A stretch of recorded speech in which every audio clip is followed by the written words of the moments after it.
Olá, tudo bom? Aqui quem fala é Gerson. Estamos mais aqui para um bate-papo para a gente pegar as lições de concurso. E hoje eu estou aqui com Paulo Henrique. Tudo bom, Paulo? Tudo bem, Prazer, Gerson. obrigado, meu amigo, por estar presente aqui, Eu que conseguir agradeço esse bate-papo aqui comigo. Paulo Henrique é procurador aqui do estado de Sergipe. Nos conhecemos de uma forma bem inusitada, Sim. Eu vou contar já. Mas primeiro eu queria que você se apresentasse, falasse um pouquinho sobre você, para a gente começar esse bate-papo. Tudo bem. Primeiramente, muito obrigado pelo convite. Realmente foi bastante inusitada a forma que a gente se conheceu. No caso, eu estou aqui em Sergipe há relativamente pouco tempo, né? Porque eu assumi o concurso em agosto do ano passado. E quanto, assim, resumidamente, minha trajetória profissional, ela sempre foi voltada para o serviço público. Eu comecei a fazer o curso de Direito mais ou menos em 2009 e comecei a ajudar na Universidade Estadual do Piauí. Foi onde eu me formei. E aí, por influência de amigos e de família também, eu comecei a estudar para concurso, ainda quando eu estava na graduação. E com 20 anos, eu prestei meu primeiro concurso, que foi de técnico do INSS naquela época que... Na faculdade realmente, ainda, né? Isso, que na faculdade. 2012. Minha mãe fez esse concurso. Foi? Para perita do INSS. Sim, porque foi um concurso enorme. Ela passou e com 50 anos de idade. Que bacana, sério. E se aposentou como perita. Legal. Mas continue. Eu lembro dessa história porque quando você falou, eu falei, pô, nesse ano eu conheci isso. Porque foi um concurso enorme, tipo, vaga para técnico analista, perito, assistente social. E aí, eu sou de Picos, no Piauí, e na época não tinha vaga para minha cidade. A cidade mais próxima que tinha Universidade de Direito era Araripina, Pernambuco. Fica menos de 150 quilômetros de distância. E aí eu queria já ter essa independência financeira, queria fazer provas, mas eu não queria correr o risco de interromper os meus estudos na universidade. E aí por isso eu concorri para lá. Felizmente deu certo, eu consegui a aprovação. E aí eu comecei a fazer o trabalho no INSS, no caso. E, concomitantemente, eu continuei com os meus estudos. Era à noite, que eu estudava na Universidade Estadual. Você fazia faculdade à noite? Eu comecei a trabalhar quando eu estava no 6º período da UESP. E aí eu fiquei lá e cá, me dividindo entre minha cidade e Araripina. Você tem que ir para quantos quilômetros de distância? Exatos 135. Então você tem que ir e voltar todo dia? Não todo dia. Porque peguei aquela tabela e vi, meu Deus, qual é a frequência mínima que eu consigo ter aqui para não reprovar e tal. Não, todo dia falando, tem que ir todo dia pro emprego, né? Todo dia pro emprego. Sim. E pra universidade, você ia ajeitando. Eu vi qual é a minha frequência mínima aqui. E aí eu sempre estava lá, sempre ia fazer as provas. E aí eu levei até o final do curso dessa forma. O tempo todo. Picos, Araripina. E como é que foi, assim, para fazer... Como foi que você estudou para fazer esse primeiro concurso? Então, nessa época, existia muito a cultura de cursinhos por apostila e também cursinho presencial. No caso, na minha cidade, tinha o LFG. E na época, quando a gente falava de concursos, ainda não tinha tantas informações assim na internet. As referências que nós tínhamos lá na minha cidade, que é uma cidade do interior, apesar de ser a terceira maior cidade do Piauí, é uma cidade com menos de 100 mil habitantes. E a nossa referência para concurso público era o curso da LFG. E aí eu me matriculei, fiz o curso com um grupo de colegas que já eram conhecidos, outras pessoas que também conheci estudando para o concurso. Todo mundo nesse objetivo, né, do INSS, outras pessoas que já estavam em outras carreiras. O pessoal dessa geração não sabe o que é ir para uma sala para ver um telão, Isso, né? É verdade. Mas era bacana porque tinha essa questão da gente terminar conhecendo outras pessoas que estavam estudando para concurso e que não eram do nosso círculo social. Porque quando a gente é mais novo também, a gente tem um círculo social mais restrito. As nossas amizades, claro. O pessoal da universidade. E aí, nessa época, eu logo passei a ter contato com pessoas que já eram mais velhas, que já tinham família, pessoas que estavam em outra carreira pública e estavam querendo passar num serviço público como do INSS, né? Pessoas que estavam na área policial, pessoas que estavam em banco. E aí foi bastante interessante ter esse tipo de interação. E assim, então eu você já tava... assistia a aula lá? Assistia a aula como é que era presencial. mais? Você assistia a aula e como é que você estudava em casa? Eu também tinha apostila na época. Aquelas apostilas que a gente também compra, vem aquele calhamaço Sei. de questões, de lei. Você ia na banca e tava lá, Exato. técnico do INSS. Exatamente. Aí eles copiavam um monte de artigo de lei, botava tudo, uma bagaçada lá junto, você estudando. Engraçado. E tinha uma coisa muito interessante, porque como era um compilado de assim, era volume, a gente chegava no curso que era algo mais curado, mais atualizado, e a gente via as divergências. É isso, ó. Esse material aqui tá desatualizado. Isso aqui cancela, risca, porque eu não posso aprender com base nisso aqui, senão eu vou errar a questão. Então eu lembro bastante disso, de às vezes chegar no cursinho e descobrir que o que eu tinha lido na apostila, que tinha uma curadoria assim, um pouco mais fraca, mais atualizada, não estava tão boa assim. E aí, nesse processo, consegui a aprovação. Comecei a trabalhar. Então, o final do curso foi dessa forma, né? Conciliando já o trabalho com os estudos, e eu vi que realmente assim, seria assim, eu gostei bastante do serviço público. Né?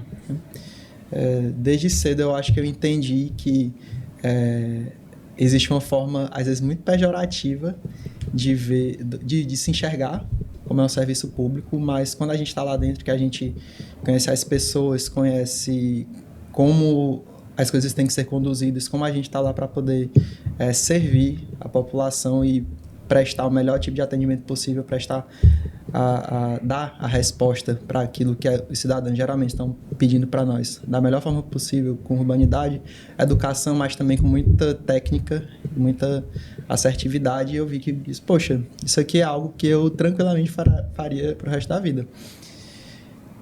Então, assim, foi uma experiência que eu acho que foi muito positiva para mim, ter começado a trabalhar cedo. Perfeito. E aí, depois que você se formou, como é que você conduziu esse caminho para outros cargos? Porque aí você continuou trabalhando e Sim. estudando para... Exato. Você já quis logo carreira jurídica? Como é que foi? Então, aí quando eu estava trabalhando, eu comecei a ter contato com os procuradores federais, que de tempos em tempos eles iam fazer aquelas audiências das ações previdenciárias. E foi o primeiro contato que eu tive com procuradores. E aí eles me incentivaram bastante, explicaram como funcionava a carreira, a forma de trabalhar. Eu cheguei a ajudar, auxiliar eles fazer seleção dos processos, estudo, análise, para eles poderem irem bem embasados, fundamentados para as audiências. Então foi quando eu passei a ter interesse de estudar para concurso de procuradoria.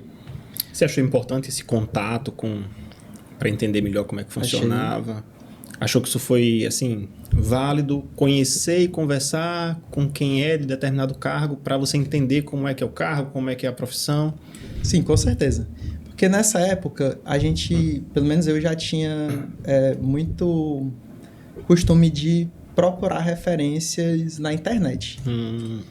Eu gostava de ver vídeos de profissionais das mais diversas carreiras, magistratura, Ministério Público, Defensoria, Procuradoria, também outros cargos, né, analistas, enfim, vários tribunais de trabalho, eleitoral. A gente, quando está começando a conhecer esse mundo dos concursos, a gente descobre que tem várias carreiras, inclusive até de diplomacia. Eu lembro que eu cheguei a ver bastante vídeo. Mas achei muito interessante o universo de matérias da Procuradoria, porque a gente sempre tem aquelas afinidades, né? Sobre as matérias que caem nas provas. E eu lembro que quando chegou o período de prestar a prova da OAB, as pessoas tendiam muito a fazer para direito penal, direito constitucional, trabalhista. E aí eu escolhi fazer direito tributário, porque eu já tinha... Pô, o pessoal foge. Direito tributário e direito penal, eu via que era uma fuga. Eu fiz penal, mas via que era uma fuga grande, assim. Civil, o pessoal tinha medo, porque é volume. Tributário, porque ninguém sabia nada. Penal, porque ninguém sabia o que poderia vir. Errava na classificação do crime, podia dar um problema muito grande. Verdade. E você foi em tributário? Eu fui em tributário. Mas você gostava de tributário? Ou trabalhava Então, assim, para você ver, eu tive pouco conhecimento com a matéria, até porque não é uma matéria que ela é estudada de forma muito aprofundada na universidade, pelo menos na grade curricular do meu curso. Só que achei bacana, achei muito interessante. Eu disse, eu quero sentar para estudar isso. Eu senti uma deficiência na universidade e vi a oportunidade de estudar para a prova da OAB. E aí, mais uma vez, fui naquela de comprar um curso específico para poder fazer a prova e, enfim, conseguir a aprovação. Então, eu já concluí o curso bem direcionado nessa intenção de estudar para a Procuradoria. Então, passei a um segundo momento, que foi o de tentar começar a criar o meu caminho para o estudo de procuradoria. Certo. Que na época, diferentemente do período que eu estudei para o concurso do INSS, que tinha apostila, que tinha o cursinho da LFG, eu me vi sem muito norte para estudar para a procuradoria. E também sem muita referência. Mas você já estava determinado, vou para a procuradoria. Eu já estava determinado. Eu só passei um tempo sem saber exatamente como estruturar os meus estudos, porque na época eu sentia um pouco de carência de informação. Procuradoria. Sim. A minha pergunta é em relação a isso. É assim, beleza, você passou pelo INSS, OAB, tributário, mas o que é que levou você a definir, tipo, eu vou para a procuradoria? Quais os critérios de sua escolha? Assim? Porque eu tinha pretensões de advogar. E uma coisa que os colegas da Procuradoria Federal disseram é que a gente teria uma boa perspectiva nas carreiras estaduais de exercer a advocacia privada. E não só isso, mas assim, uma certa liberdade e uma coisa que me seduziu muito para ajudar para a Procuradoria seria a multiplicidade de matérias que eu poderia trabalhar ao longo da carreira. Porque, principalmente quando você vai para as carreiras de procuradorias estaduais, você vai trabalhar com todo tipo de matéria que você possa imaginar e que envolva a fazenda pública. Você vai trabalhar com direito ambiental, trabalhista, você vai lidar com direito tributário, enfim, financeiro. São realmente bastante amplo o escopo das matérias que você lida com o estudo da Procuradoria. E aí, claro que quando a gente vai criando maturidade, a gente vê que essa mudança de atuação no campo profissional, ela tende a ser mais lenta. A gente costuma realmente chegar num setor, nos especializar, aprender muito daquilo ali e aí depois, eventualmente, passar para outro setor. Mas, num primeiro momento, até mesmo pelo meu desconhecimento de como o serviço público funcionava, assim, de forma mais detalhada, eu até imaginei que poderia estar ali trabalhando com vários assuntos ao mesmo tempo. Não que isso fosse prejudicial, mas enfim, né? Então, era o que você imaginava na época, eu imaginava, Tipo, eu posso advogar, vou ter uma liberdade maior. Sim. E posso trabalhar, eventualmente, com diversos temas. Diversos temas, se eu cansar de uma determinada matéria, eu posso ir para outra. Sim, aí você estava com dificuldade assim, como vou estudar para a procuradoria? Eu estou anotando aqui, o pessoal já conhece, eu faço umas notas aqui, porque no final, né, eu nem falei no começo, eu vou dizer assim, as lições suas, não quer dizer que é uma regra definitiva, mas não, para quem está assistindo pode pegar as suas lições de vida e ir testando, aplicando, né? Sim. Mas aí você me disse que teve dificuldade, assim, beleza, quero Procuradoria do Estado, né? Procuradoria, né? Chegou a ser do Estado ou era Procuradoria? Município, Estado, ou era só Estado? Na época eu sabia que eu iria ter que fazer prova de Procuradoria do Estado, porque eu me formei no segundo semestre de 2014. E em 2013 já tinha havido o concurso de Procurador Federal. E logo mais, 2015, já ia ter os concursos de advogado da União e procurador da Fazenda Nacional, que realmente aconteceram.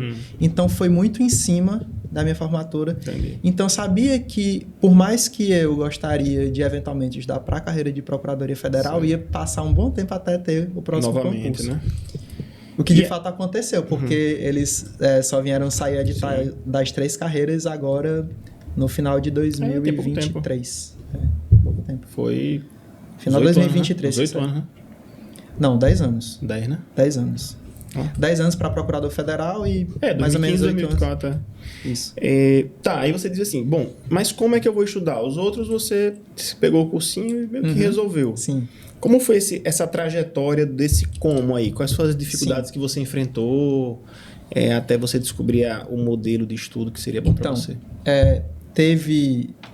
Eu comecei a conversar com amigos que também estavam se formando, tinham interesse de estudar, e aí começamos a procurar material, e aí no primeiro momento veio um curso que também era de apostila, e que foi um curso que realmente aprofundou mais a base para estudo para concurso de uma carreira dessas, mais avançada, como de procuradoria, e que supriu até algumas deficiências que eu tive na minha formação acadêmica.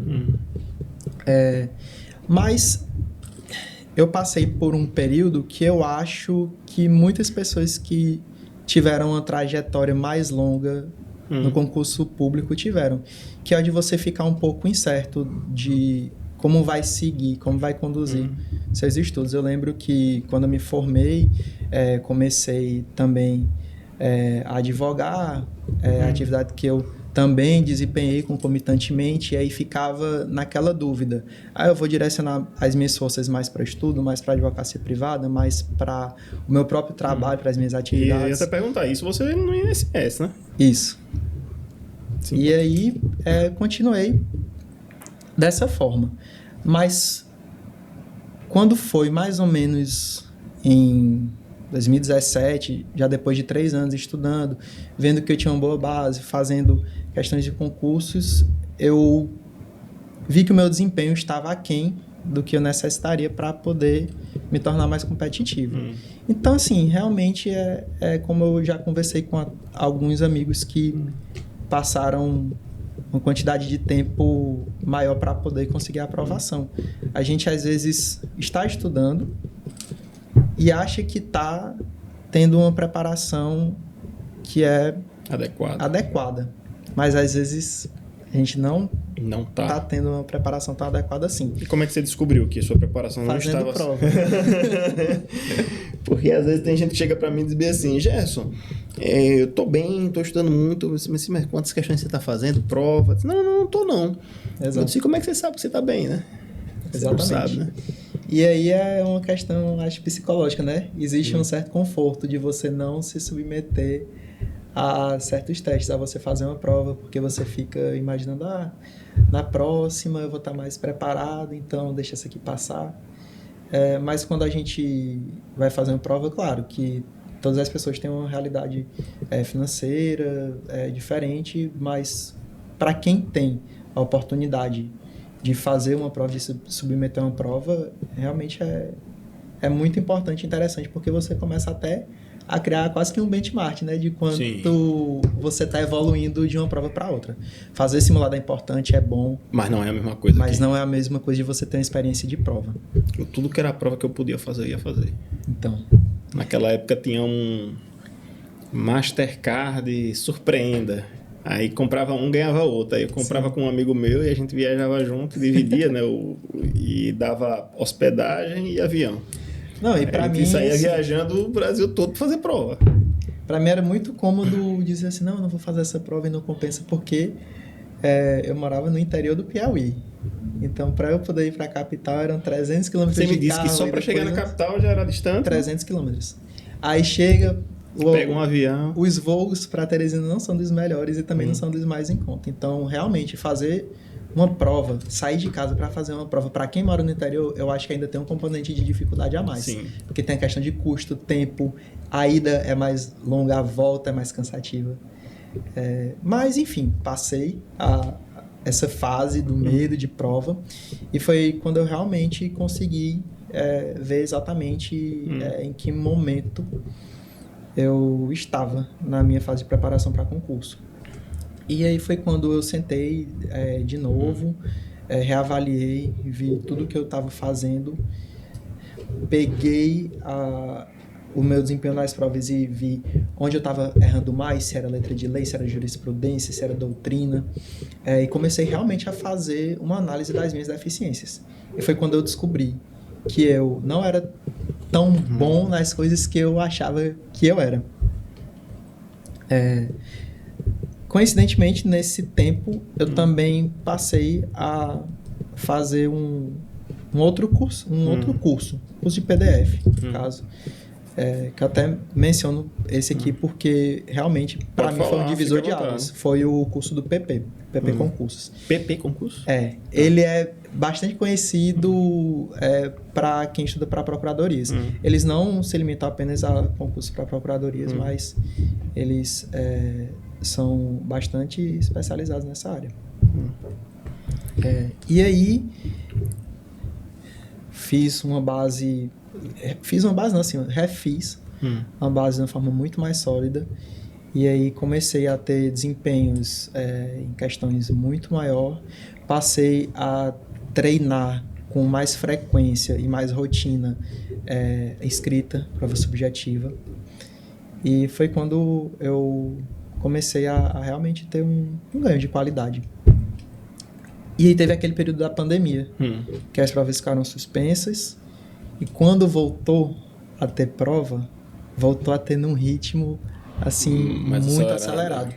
Eu não sei nas outras carreiras, mas as provas de procuradoria foram assim. E não tinham só provas PGE, tinha as PGMs também, e lá na frente ficava o horizonte as provas das carreiras federais. Então, eu acho que todos os estudantes de procuradoria de 2020 para cá sempre estiveram olhando para a PGM, PGE e as carreiras da AGU. E por mais que todas sejam carreiras de procuradoria, elas têm suas particularidades. Sim. As provas de PGM costumam cobrar em maior grau determinadas matérias, estadual outras, e as carreiras federais vão para outro viés. Então, realmente é difícil a gente escolher as nossas batalhas, mas é o que tem que ser feito. Porque em uma semana, era assim pelo menos, em uma semana você tinha uma prova, dali a um mês já tinha outra, dali a 15 dias tinha outra, e com tantas provas simultâneas, com editais abertos e com diversas fases, os concursos começam a se misturar, a chocar, às vezes a cair até mesmo no mesmo final de semana. Isso já aconteceu comigo. Numa semana você está fazendo a primeira fase de um concurso, 15 dias depois está fazendo a segunda fase de outro. Exato. E quando a gente está fazendo isso e saindo de uma prova e entrando em outra, o ideal é que a gente volte para casa, sente, faça um estudo das suas deficiências e ajuste o cronograma de estudos para poder corrigir aquelas falhas. Só que às vezes não dá tempo de fazer isso. Porque eu lembro que isso aconteceu comigo, inclusive. Perfeito. Agora veja, o que eu queria entender melhor, o que foi para você assim. Você me falou assim, construir a base. O que é que você acha? O que é que para você durante o seu processo de estudo foi esse método, modelo para você de construir essa base? Porque muita gente fala assim, é importante construir uma base para você ter uma base em concurso, mas muita gente acha que a base é ficar lendo livro de doutrina.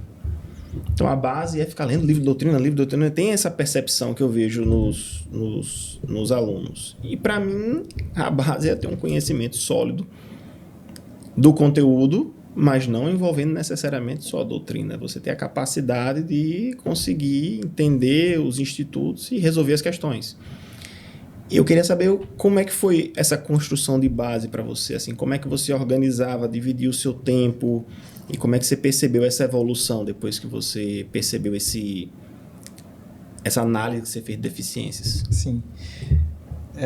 Eu não falei assim com tanto detalhe de como era o dia a dia de estudos, mas eu tinha uma rotina bem estabelecida e que foi construída ao longo ao longo dos anos. Mas, assim, eu tenho, para mim, as coisas que são essenciais, que funcionam. E outra certeza que eu tenho é que para cada estudante existe um método que vai se adequar melhor a ele. E você só tem como descobrir testando. Para algumas pessoas, eu acho que doutrina pode ser maravilhoso. Acredito que seja para uma minoria de pessoas. Mas vai ter espaço para doutrina. Eu acho questão de PDF, de material já pronto, mais curado, com diversas fontes, ele tem uma capacidade de atingir um número maior de pessoas, porque realmente vai ser mais didático e vai, às vezes, até filtrar melhor os assuntos importantes para aquelas pessoas que não têm tanto tempo para poder estudar e para poder ler um livro de doutrina de mais de 1000 páginas de capa a capa.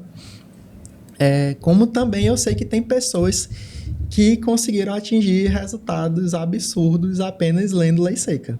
Então, primeira coisa assim que eu pontuo, que eu observei, até fazendo muitos amigos que estudaram para concursos, é que cada pessoa tem o seu método de estudo e, assim, cada pessoa vai conseguir os seus melhores resultados quando você descobre o que realmente funciona para você. O que faz com que você consiga aumentar o número de questões na prova objetiva, o que faz com que você consiga ter uma melhor avaliação na prova subjetiva e até de que forma você consegue se preparar melhor para uma prova oral. Cada pessoa é uma ilha, né? É um universo, todo mundo tem suas particularidades. Eu, particularmente, tentei fazer um estudo, principalmente baseado em leitura de material em PDF, resolução de questão e lei seca. E no decorrer da minha preparação, eu dava mais ênfase para essas coisas à medida que eu sentia necessidade. Por exemplo... Posso dizer PDF seria um resumo com doutrina, com tudo, né? O Sim, PDF é o resumão, né? É o resumão. Os PDFs, eles sempre vão trazer um pouco de lei seca, sempre vão trazer um pouco de questão comentada também. Traz um pouco de tudo. Mas eles são mais predominantemente baseados num compilado de doutrina daquele determinado assunto. E vão acrescentando legislação, aspectos de questões. Dá uma geral no tema. E eu gostava bastante do material do PP justamente por isso, porque ele era estruturado em semanas. Você já começava a semana sabendo tudo que você ia ver ao longo daquela semana. E uma coisa que eu vi que eu não poderia fazer seria me limitar ao que o material estava instruindo eu estudar. Porque, por mais que um curso possa ser completo, às vezes ele é insuficiente. Porque às vezes você vai ter algumas deficiências que precisam ser endereçadas. Então... Tanto as deficiências que a gente tem, como também, às vezes, o curso, ele quer atingir uma massa, né? Isso. Ele não é específico para você. Exato. Ele quer atingir, a maior quantidade possível de alunos que eu posso ajudar dentro desse padrão aqui. Então, ele vai querer isso primeiro. E você ainda falou outro aspecto interessante, né? Tem as dificuldades específicas, né? Com certeza. Que o curso, o PDF não sabe, né? Você. As dificuldades específicas, no caso, eu descobri resolvendo questões. Eu via uma incidência de erro muito regular em determinadas matérias. E a gente descobre, poxa, eu tô errando. Um exemplo. Direito financeiro. Estudei pelo material, entendi os conceitos, entendi a parte doutrinária. Estava acertando todas as questões da parte doutrinária, mas estava errando aquele artigo da LRF que estava da metade da lei para o final, que quando você está lendo lei seca é algo extremamente cansativo que você não quer dar a devida atenção. Mas, apesar de você estar cansado e de não querer dar a devida atenção, às vezes é o que está fazendo com que você erre a questão naquela matéria. Então, eu comecei a fazer esse estudo e coloquei numa base diária uma quantidade pré-determinada de horas que eu iria fazer leitura de material, PDF, resolução de questões e leitura de lei seca. E aí, Gerson, eu não teria nem como te dizer que eu passava 3 horas lendo PDF, 2 horas resolvendo questões e 2 horas lendo lei seca. Porque, com o passar do tempo... Eu já ia perguntar. Essa distribuição de horários, ela vai mudando. Teve período mesmo, semanas, meses de preparação, que eu lia muito mais lei seca do que eu resolvia questões. Isso tinha a ver com a matéria, uma relação entre matéria e suas dificuldades, onde você focava mais? Sim. Então, Sim. tipo... Porque, por exemplo, para mim, em determinado momento dos meus estudos, eu acredito que uns 60%, 70% do meu tempo era só revisar e fazer questão, porque eu já estava avançado. Então, eu revisava, lia muita lei seca, jurisprudência, e fazia questão. Mas porque eu estava mais avançado. Mas no começo, era menos. Porque se eu fosse para questão, também não tinha ideia para onde ia aquela questão, né? Então, comigo assim, também foi assim. Você disse que isso foi mudando, mas assim, se você pudesse definir um tempo assim de questão, como é que você dedicava o seu tempo à questão? Era maior, menor? Eu vou te dizer que vamos fazer assim, 50% era estudo de material, propriamente dito, PDF. 25% lei seca e 25% questões. Assim, a bem grosso modo. Certo. Por que eu digo isso de questões? Porque, primeiro, questões têm uma quantidade limitada de questões que a gente tem como ver. A não ser que a gente vá lá no filtro do site de questão, que é concurso, no caso, que era o que eu utilizava, e fosse responder questões de outras carreiras. Mas até essas chega um momento que elas se tornam repetitivas e às vezes ou muito superficiais ou às vezes questões antigas, defasadas, que a banca não revisita aquela forma de cobrar o assunto. Então, eu nunca consegui colocar a resolução de questões para acima de 50% do meu tempo destinado ao estudo. Apesar disso, eu cheguei a um momento que o estudo de material passou a ser menos de 50% do meu tempo, porque eu passei a focar muito em revisão e leitura de lei mesmo. Eu me familiarizei com as leis e comecei a salvar os meus próprios PDFs que eu tinha com as leis e fazer minhas marcações, incluir minhas anotações. E com isso eu passei a utilizar às vezes lei como material de referência a partir de um material que eu mesmo construí. É como se fosse meu caderno de resumo, mas como eu sempre fui uma pessoa que estudou mais por iPad, por notebook... Também sempre gostei. Eu não tinha aquele caderno de resumos, mas digamos que em um dado momento eu passei a fazer mais de 50% do meu tempo de estudo para esses meus cadernos de revisões. E aí teve aquilo que a gente comentou antes, que foi em relação ao Anki. Sim. Que também é quase como se fosse um caderno de revisões. Ele não tem estrutura de caderno. O Anki entrava nessa parte de revisão, né? Anki entrava nessa parte de revisão. E que foi algo que eu utilizei bastante. Eu sei que, assim, para quem não conhece o Anki, entrar num assunto desse, falando de estudo para concurso, é algo que pode até causar estranheza. Mas o Anki é um aplicativo, né? Mas que ele parte do pressuposto da utilização de flashcards, que é um método, eu acho que até pré-era digital, que você tinha aqueles cartões com informações que você guardava em fichários e tal. E o Anki transformou isso em aplicativo e criou um algoritmo que até personaliza de forma mais produtiva o seu tempo de revisão. Seu momento de revisão, né? Eu acho espetacular. Tô testando. Eu gosto muito. Tá testando, né? Eu tô gostando muito. Tô achando muito interessante. Então, o Anki... Porque você coloca Eu quero que você me explique, né? Mas eu vou colocando as coisas que eu acho importante, as coisas que eu vou errando. Aí vou colocando lá dentro e ele programa a revisão do jeito que ele quer lá. Isso. Eu só digo os limites de cartões que eu vou olhar por dia. Pois é, o Anki é aquela coisa, para quem gosta muito de criar material, essas coisas, gosta de desenvolver o seu próprio método de estudos, para mim, ele é algo que, assim, não tem nada igual. Porque você consegue, às vezes, pegar um artigo de lei que você tem dificuldade de memorização, uma determinada parte, e suprimir só aquela determinada parte, para que o Anki te mostre aquela pergunta com aquele detalhe que você não consegue aprender de forma suprimida, e que você tente dar a resposta de forma correta. Se você errou aquela resposta, o Anki vai entender que você errou e vai, dali a não muito tempo, te mostrar aquela pergunta novamente. Se você errar novamente, ele vai te mostrar de novo. Mas vai chegar um momento que você começa a acertar. E a gente sempre dá o feedback para o aplicativo. Então, ele vai vendo a partir com o seu feedback. Errei, acertei, achei fácil, achei difícil. Ele vai programando as suas revisões.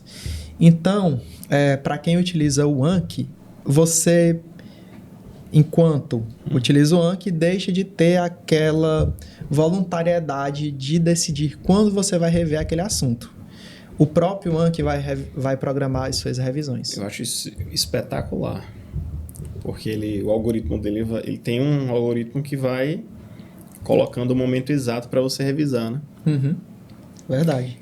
Agora, tem duas coisas interessantes sobre o Anki que me chamaram a atenção, assim, dos detratores, e uma coisa que me chamou a atenção do que você me falou.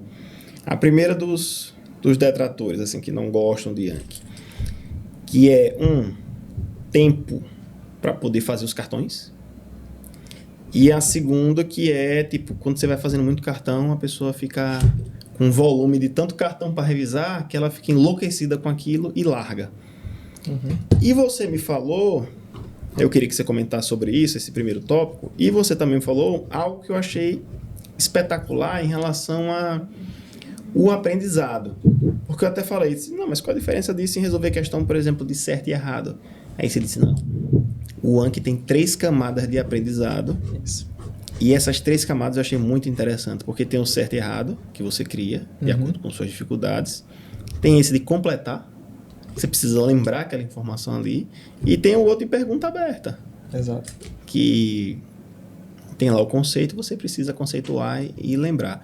Então eu queria que você me comentasse um pouquinho, tanto essas dificuldades do pessoal que, tipo, relega o Anki, e me falasse um pouquinho desses 3 aspectos do Anki que você me disse que fez diferença para você em revisão.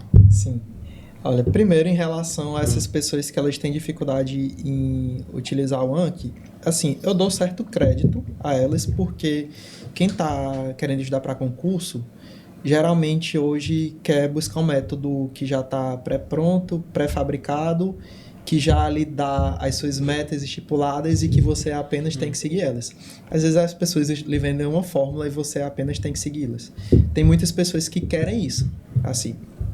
Mas, se for da sua personalidade, ser um pouco mais inventivo e gostar de, às vezes, criar a sua parcela de forma de revisar, forma de aprender, ainda que não vai ser predominante, mas ainda vai ter espaço para aquilo ali. Pelo menos aquele... É interessante pegar o Anki. E aí, você só vai descobrir se o Anki funciona para você testando. Então, foi o que eu fiz. Eu vi um comentário de uma pessoa que estudava para concurso e tinha melhorado muito o desempenho dela no Anki, e era uma pessoa que eu vi que gostava de tecnologia, de fazer o seu próprio material, estudar pelo digital. E aí eu disse, poxa, talvez isso aqui seja bacana para mim. E aí eu comecei a usar. E o Anki, ele tem uma curva de complexidade que é muito interessante, porque você pode ir para essas camadas de complexidade do uso do Anki. Você pode pegar um cartão e construir da forma que você bem entender. Ele, para estudo de concurso, é mais utilizado dessa forma. Você pega uma assertiva, pode ser uma questão copiada e colada que você joga lá no Anki, e depois você vai dizer se está certo ou errado. Você pode ter como feedback do Anki apenas a resposta dizendo se está certa, mas você pode dizer assim, olha, isso aqui está certo com base na jurisprudência número tal do STF, e ainda tem um comentário mais detalhado, mais destrinchado a respeito daquela jurisprudência. Aquilo ali, quem vai comandar a complexidade, a quantidade de informações de cada cartão é você. Então, essa é uma forma que eu acho muito bacana de fazer cartão, certo e errado é o padrão, mas eu gosto desse detalhe a mais de sempre colocar, olha, está certo com base nisso, está errado com base nisso. Ou se é uma parte de uma questão de supressão, agora que seria esse segundo momento, é você pegar um artigo de lei que você tem dificuldade de aprender um prazo, uma informação, seja lá o que for, e apenas suprimir aquela parte do artigo. E aí você vai tentar dar a resposta correta. Então você não está apenas fazendo aquele julgamento, isso é certo, isso é errado. Você já tem que dar uma resposta objetiva para aquilo ali. O Anki, quando você suprime as informações, também vai te dar lá, na resposta, qual seria a correta. E você pode levar isso para outros níveis. Você pode pegar o mesmo artigo e suprimir trechos daquele determinado artigo, e aí você vai notar que aquelas duas primeiras partes você consegue memorizar muito rápida, só que aquela terceira não.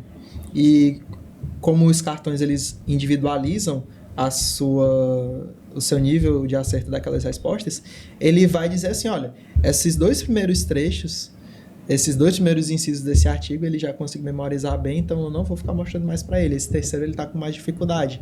Então, eu vou colocar uma revisão mais curta da próxima vez.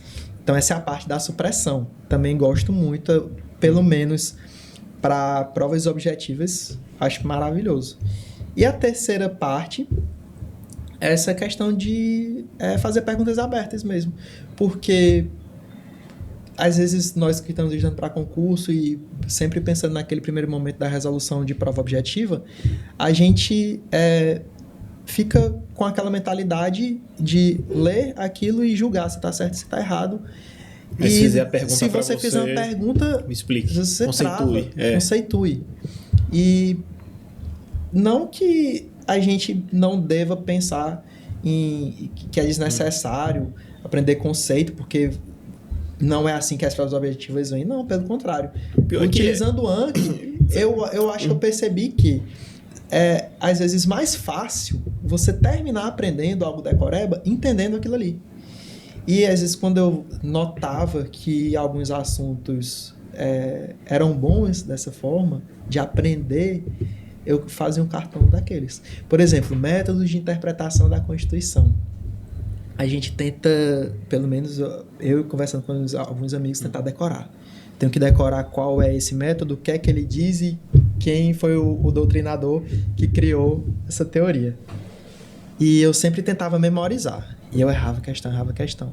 No dia que eu comecei a fazer cartão dizendo assim, fale a respeito do método de interpretação da Constituição, tópico problemático, ponto. E aí eu me via. Aí eu tinha que parar, tentar lembrar quem era o autor, o que é que diz, o doutrinador, o que é que dizia, quais eram as premissas. E eu tomava o tempo e ia lá, resposta. Aí, opa, acertei isso aqui, finalmente. Lembrei que é do problema da norma para o problema, enfim.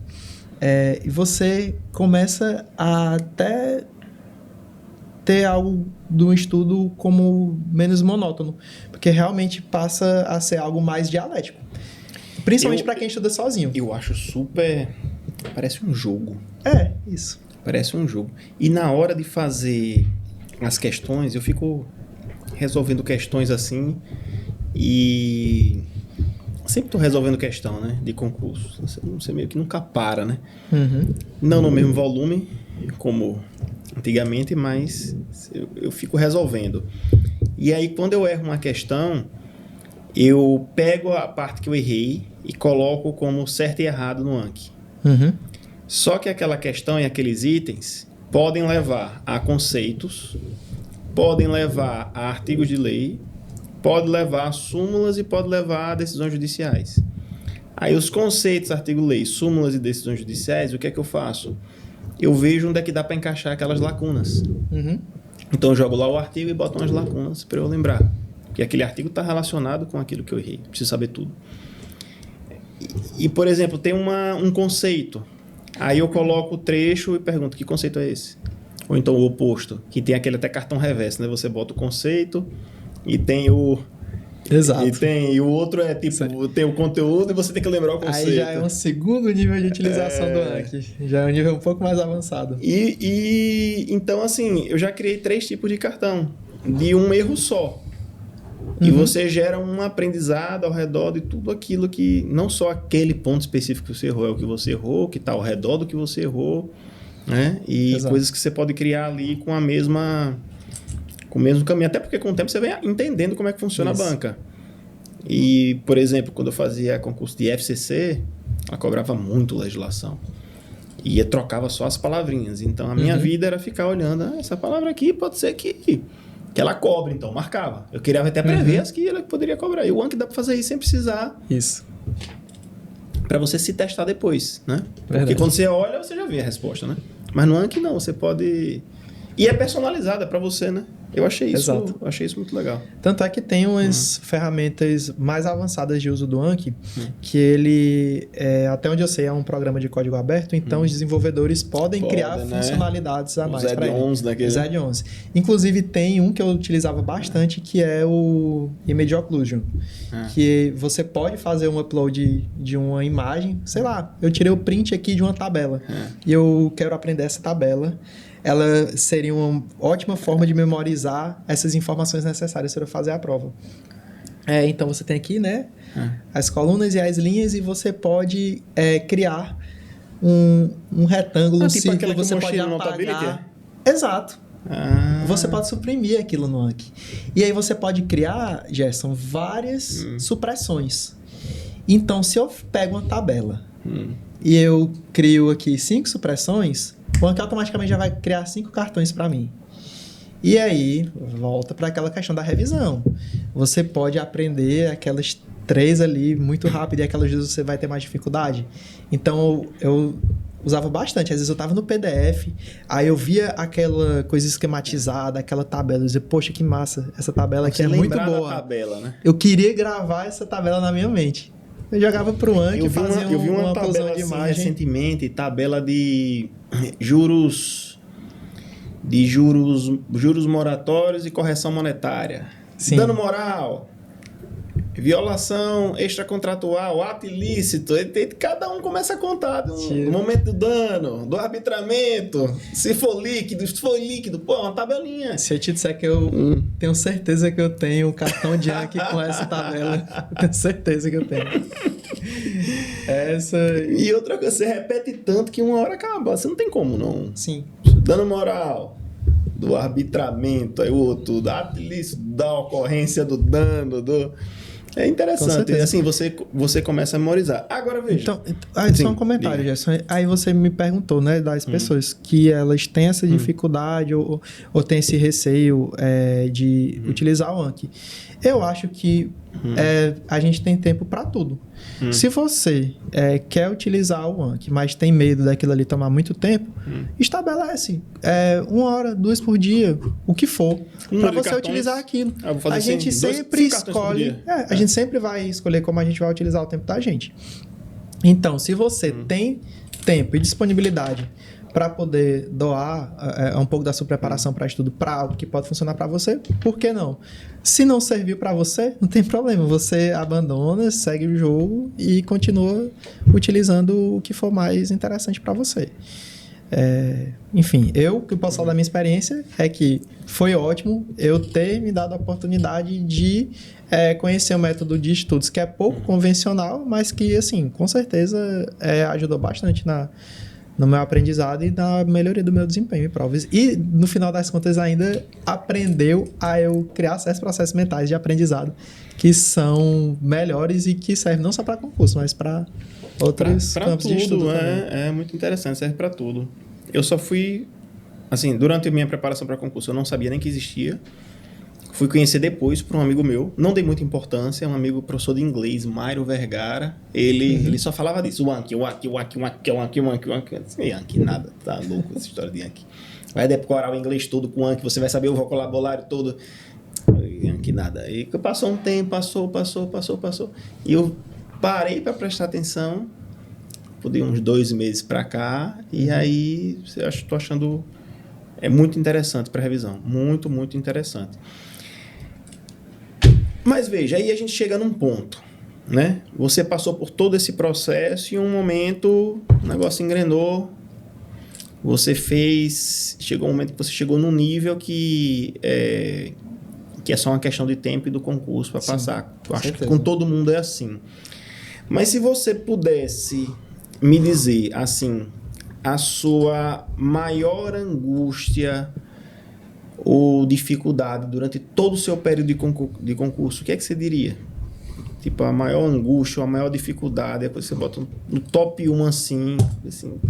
Não, a maior angústia... Que marcou. A maior angústia é você acordar todos os dias, sentar e saber que você tem horas de estudo pela frente e você confiando num resultado que você não tem certeza de que vai acontecer. Eu acho que essa é a maior angústia de todas as pessoas que estudam para concurso. É você não ter certeza absoluta que vai dar certo. Às vezes você está confiante no seu estudo, você está confiante de que você está utilizando seu tempo corretamente, você está satisfeito com as próprias abdicações que você está fazendo, mas a angústia da falta de certeza e aprovação, ela sempre está lá. E é onde eu acho que a gente tem que tentar fazer o possível para suprimir esse tipo de pensamento que é recorrente na nossa cabeça e confiar no processo. Confiar no processo, né? Tem que confiar no processo. Você tem que, em um dado momento, estar muito seguro do que você está fazendo. Porque se você não tem essa segurança, eu acho que a própria mente da gente cria mecanismos, às vezes, de fazer com que o nosso desempenho seja abaixo do que poderia. Não significa que você não vai ser aprovado, não significa que você não vai conseguir, mas significa que talvez você vá ter um desempenho aquém do que você poderia. Perfeito. Então, conseguir suprimir pensamentos negativos de que você não vai conseguir, de que não vai dar certo, de que você está fazendo errado, de que você não comprou o curso certo, de que você está utilizando o método de estudo errado. Passando um tempo falando do Anki, dizer assim, não usa Anki, o que é que você está querendo fazer esse método de estudo que ninguém conhece? Então, assim, é você confiar no processo. E eu acho que quando você para e pensa e se coloca naquela situação que é muito desconfortável de avaliar se você está estudando da forma correta e se você está aprendendo, se você está evoluindo, eu acho que você consegue seguir melhor. Porque às vezes a gente tem isso, né? A gente, para se blindar de uma mudança de curso, uma mudança de trajetória, uma mudança de estratégia, a gente às vezes fica ignorando. Continua fazendo, seja lá o que a gente está fazendo, e tende a imaginar, dizer, por que eu estou dedicando o meu tempo a isso? Vai terminar dando certo. Às vezes não. Às vezes a gente precisa parar, reavaliar e ter a humildade com nós mesmos de abandonar certas coisa mais formas de estudo dura que não dá certo. De descobrir no meio dos concursos que esforço não é sinônimo de resultado, né? Exato. Porque a pessoa quer atrelar o resultado a um merecimento pelo esforço. E o seu resultado não é decorrência necessariamente do seu esforço. É do seu esforço direcionado que vai te dando crescimento determinado. Então, às vezes a pessoa acha que pelo esforço que está fazendo, em algum momento merecerá. Mas se fizer o esforço totalmente desordenado, totalmente fora daquele escopo, sim, dificilmente ela vai conseguir. Verdade. Por isso que tem gente que você escuta assim, tipo, tô 10 anos e nunca tem alguma coisa errada. O esforço está sendo direcionado de alguma forma errada. De fato. E antes de eu elencar as suas lições, que já estão todas aqui anotadas, e se você pudesse, tipo, hoje, voltar para o passado, quando você começou a estudar, Eu queria que você elencasse assim, os 3, 5 principais erros que você acha ou acredita que cometeu e que você dissesse bem assim, Paulo Henrique do começo, já vá por aqui porque isso aqui que eu fiz não foi bom, me atrasou, demorou muito, ou não foi a melhor estratégia. Assim, Sim. quais seriam os seus 3, 4, 5 que você poderia elencar como maiores erros e que você gerou aprendizado, mas que muitas vezes a gente tem que passar, mas quem está assistindo talvez não precise. Aprenda. Com certeza. Eu acho que não vai ser difícil, porque errar na trajetória de estudo para concurso, acho que todo mundo erra. Talvez reconhecer os erros seja um pouco difícil, mas assim, definitivamente eu acho que eu poderia ter sido mais constante nos estudos e menos explosivo. Porque em dados momentos eu acho que disse, eu vou estudar 8 horas por dia. E aí realmente começava a estudar 8 horas por dia, aí cansava. Aí parava, passava a estudar 2 horas por dia, 1 hora por dia. Às vezes tirava uma semana de mini férias.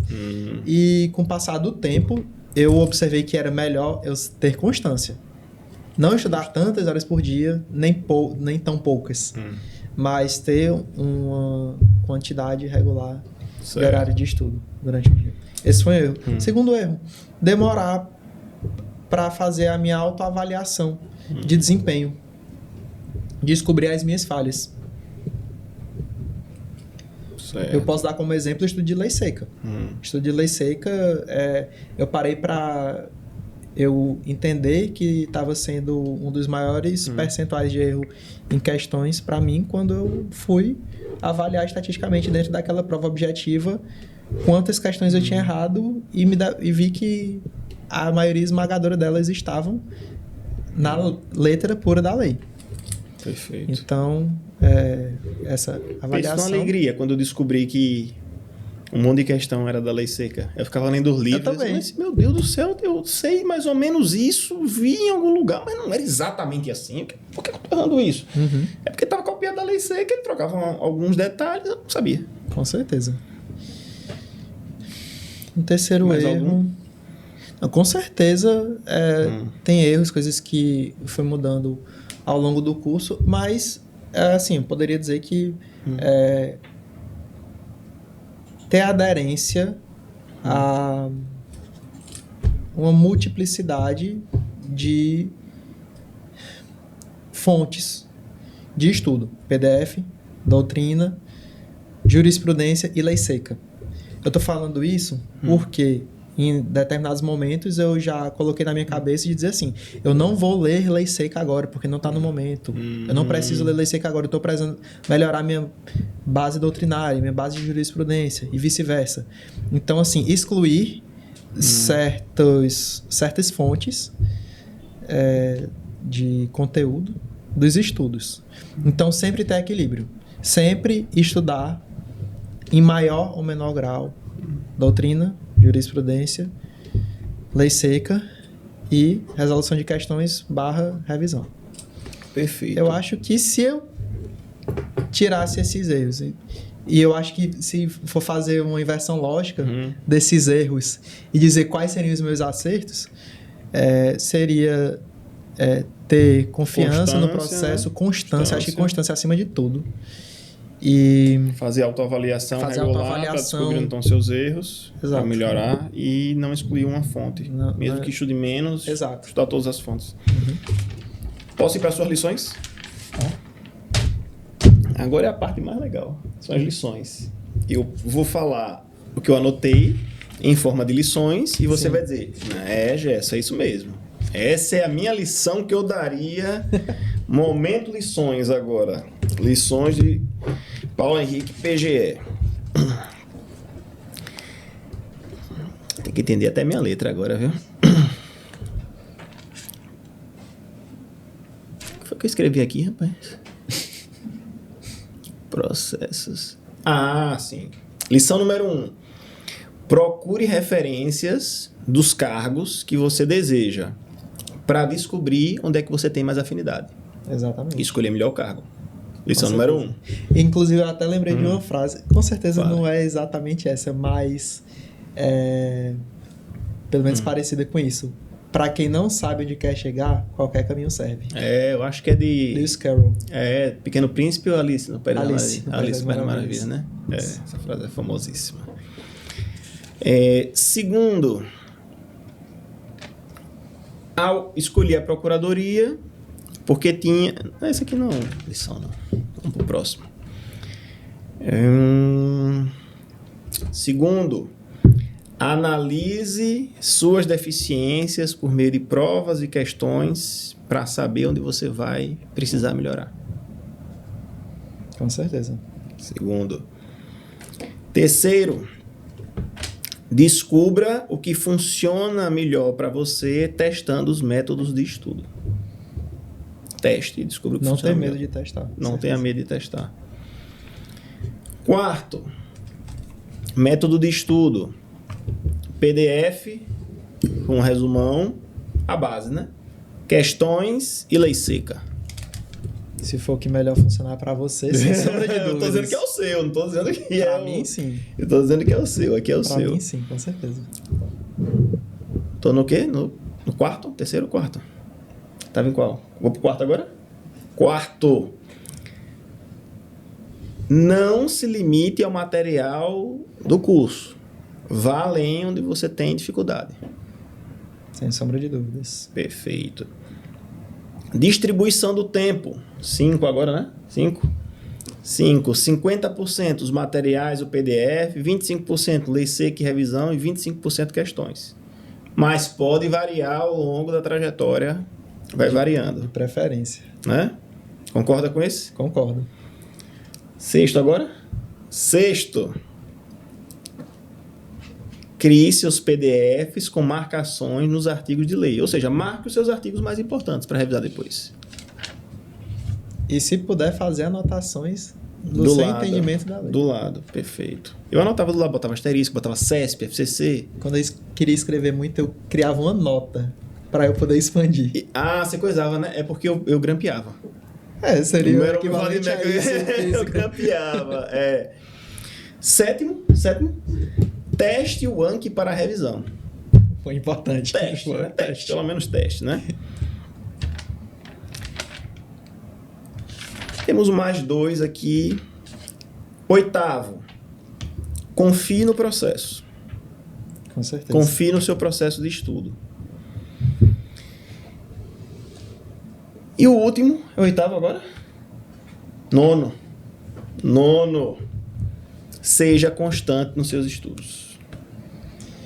Concorda? Perfeito, concordo. Vendo assim, dessa forma, parece até que foi muito fácil, assim, muito assertivo, mas foi uma vida de estudo para chegar nessas conclusões, né? Com certeza. Perfeito. Seria muito bom a gente conseguir internalizar isso da noite pro dia. Tem uma frase que eu gosto muito. Existe uma diferença entre você não saber, entre você saber e a ficha cair. Às vezes, quem está assistindo sabe, realmente é, mas a ficha vai cair daqui a 2 anos para alguma coisa ou para outra. Não cai a ficha não cai assim. A ficha cai em algum momento e não é de primeira. Às vezes você vê a ficha do Anki que caiu para mim. 10 anos depois. Sendo que você deve se envolver com multiplicidade de análise de método de estudo. Tudo, mas a ficha caiu agora pra mim, entendeu? Então, às vezes você sabe, eu conhecia, tinha conhecimento, sabia, mas a ficha cai depois. Então, existe, às vezes a pessoa sabe, mas... E pra você, quantas coisas você se deu? Mas não, é melhor nesse método aqui da explosão. Aí uma hora a ficha cai, não, é constância mesmo. Aí você adere à constância e dá tudo certo, né? Então, é um processo. Paulo, quer deixar umas palavras finais para quem está assistindo? Eu esqueci de fazer um comentário. Faça. Que eu sempre... Foi muito do digital, né? Sempre acompanhei muito YouTube, Instagram, professores. E aí, eu comentei com você, né? Que eu conheci você antes pelo canal do YouTube. Sim. Ainda tem história de como a gente se conheceu, né? Aqui, vamos falar sobre isso agora, para finalizar. Mas, assim, você, para mim, era uma referência já que eu seguia já há bastante tempo. Obrigado. No YouTube. E são poucas pessoas que, às vezes, gostam de utilizar o YouTube, né? E eu achava interessante que você tinha um canal específico do YouTube que conseguia fazer vídeos mais longos e que falava não só sobre formas de você melhorar objetivamente nos estudos para concurso, método de estudo, de memorização, mas às vezes você fazia uns vídeos mais filosóficos, né? Sim. Assim, e eu achava esses vídeos muito bacanas. Eu adoro filosofia. É.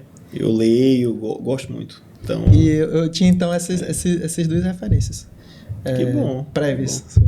Que bom. E a gente se conheceu, ficou final, né? Que a gente não colocou no começo, mas uma colega minha, que virou amiga, Nina, né? Que também é de Picos, passou... O pai dela é de Picos. Ela é de Campo Maior. Também é piauiense, sim. só que...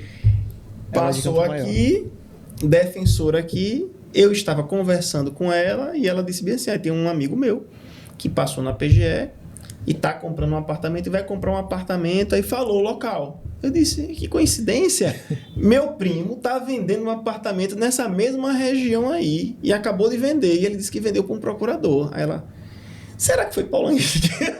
Aí você tá reforçando o estereótipo de que dizem que Aracaju é uma cidade muito pequena, onde todo mundo se conhece. Nada, enorme Aracaju. Então, por muita coincidência, você comprou o apartamento do meu primo, vai morar lá. Isso. E é amigo de Nina, que é defensora, colega minha na defensoria aqui de Sergipe. Exatamente. E que foi um reencontro também, porque nós nos íamos bastante em períodos de férias escolares na infância, que era quando ela ia para Picos. Pra casa do pai. Pra casa do pai. Mas a gente sempre ficava acompanhando, às vezes, por redes sociais, sabendo, tá estudando para concurso, tá fazendo prova.